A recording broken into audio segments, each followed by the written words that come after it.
Un diététicien marocain controversé multiplie les sorties médiatiques en Algérie sur le coronavirus. Irak, virus et répression politique.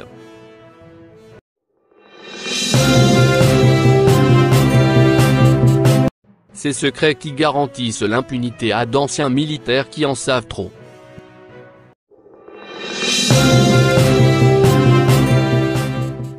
Un diététicien marocain controversé multiplie les sorties médiatiques en Algérie sur le coronavirus. Les récurrentes apparitions sur des plateaux de télévision en Algérie du Marocain Mohamed El Fayed suscitent l'étonnement au Maroc où ses positions sur de nombreux sujets, dont récemment le coronavirus, ont suscité la controverse. Très décrié, notamment sur les réseaux sociaux et par certains observateurs issus du corps médical, le docteur agronome Mohamed El Fayed multiplie les sorties médiatiques en Algérie, sans doute pour compenser sa mise en blackout médiatique au Royaume suite à certaines de ses sorties qui ont été considérées comme entachées d'approximations scientifiques et médicales, écrit, ce samedi 11 avril, le média marocain L'Opinion, qui précise que sa dernière sortie médiatique algérienne en date remonte à vendredi lorsqu'il est intervenu dans l'émission d'information et El Bilad Al-Yom, diffusée sur la chaîne et El Bilad TV. Intervention lors de laquelle il a partagé ses remèdes de grand-mère pour le nettoyage de l'appareil respiratoire.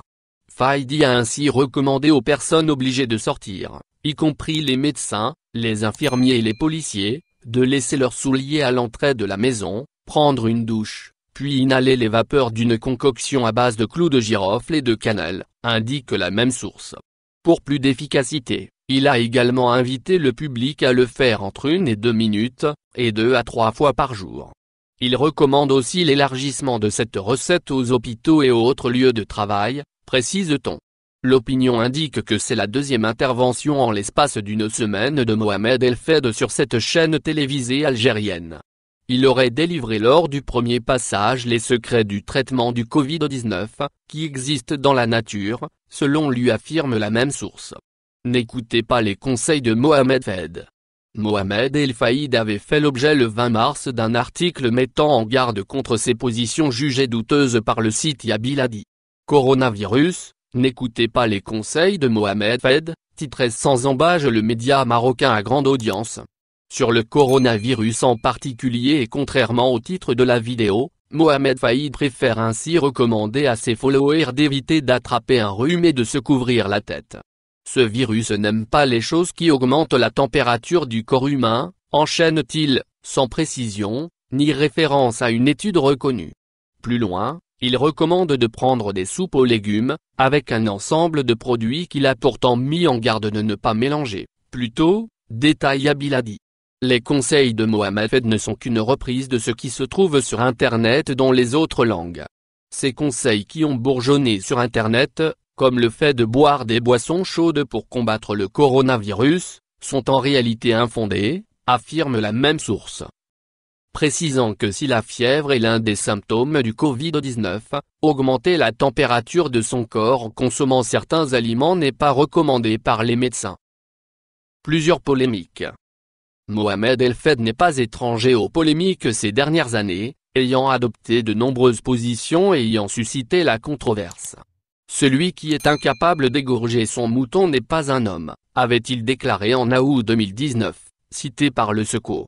Ramadan est un miracle auquel ne s'applique pas la médecine, avait également déclaré dans des propos rapportés en mai 2018 par Yabiladi. El Fayed avait dans ce cadre invité tous les Marocains, sains et souffrants, à jeûner, estimant que la femme enceinte doit jeûner, tout comme celle qui allaite, celui atteint de diabète, celle souffrant d'hypertension. J'ai dit que j'assumais toute responsabilité si l'une de ces personnes décède au mois de Ramadan, avait-il affirmé, poussant des internautes indignés à appeler à poursuivre en justice Mohamed El Fayed pour mise en danger d'autrui par la propagation de fausses informations.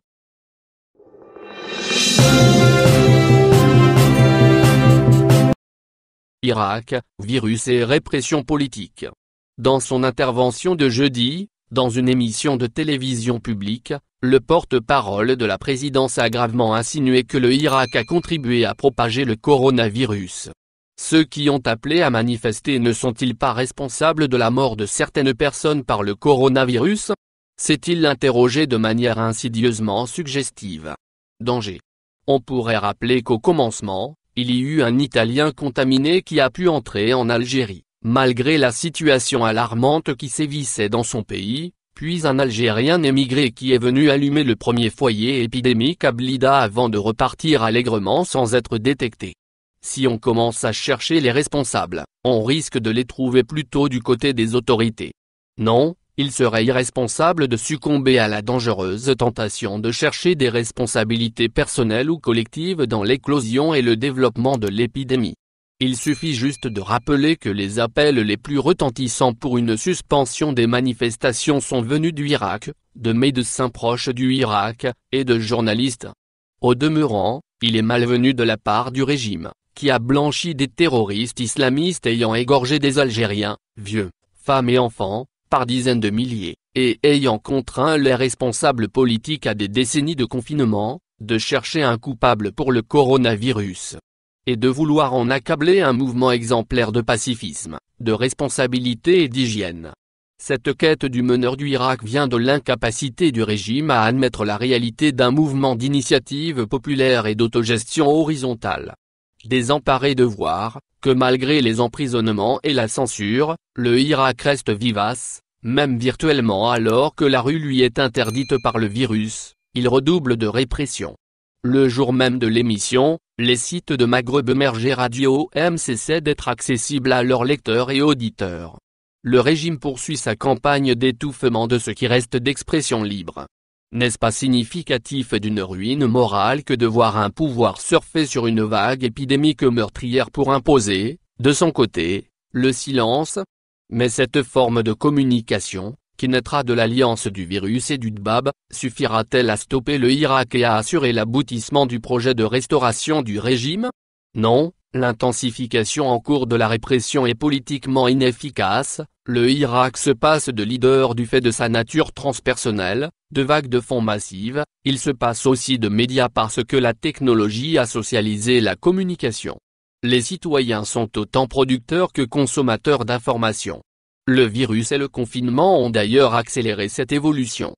Quand le porte-parole de la présidence proclame la nécessité, pour les médias, de s'adapter avec la nouvelle donne et de changer la mentalité, il inverse les rôles. La nouvelle donne, ce n'est pas le pouvoir, il est toujours le même. La nouvelle donne, c'est justement la révolution de mentalité survenue dans la société. C'est donc au pouvoir de changer.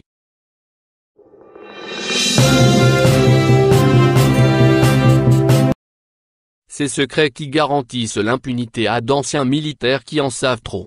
2 anciens militaires, qui se trouvent actuellement à l'étranger, sont épargnés par le fameux fossile dont se vantent les moucherons qui pullulent sur les réseaux sociaux à chaque fois qu'un haut dignitaire du régime est jugé et jeté en prison.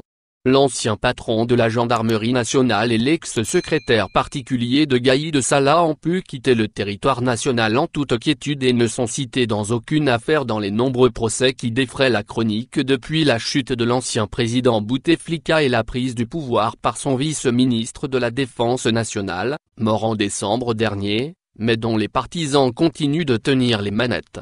Le secret de cette impunité dont jouissent le général Ghali Belkessir et l'adjudant-chef Garni Benouira tient au fait que les 2 hommes occupaient des postes qui leur permettaient d'avoir accès à des dossiers compromettants et que, donc, ils en savent trop pour pouvoir être inquiétés.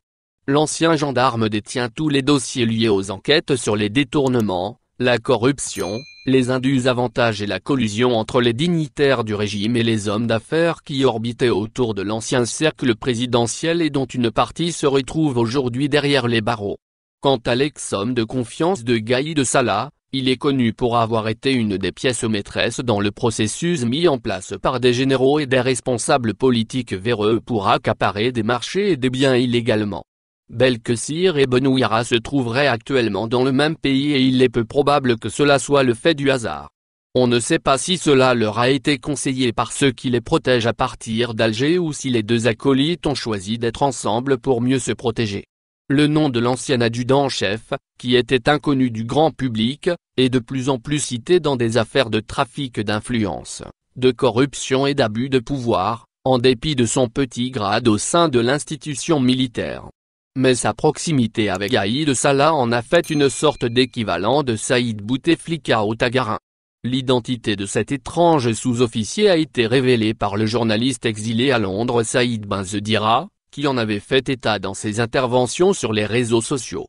Ce lanceur d'alerte avait révélé que le secrétaire particulier de Gaïd Salah était tellement influent qu'il était craint, y compris par des officiers de rang supérieur au sien en raison de sa position et de ses pratiques douteuses lorsqu'il dirigeait le secrétariat de Gaïd Salah, une omission banale devenue un moyen de pression, de chantage et d'enrichissement illicite.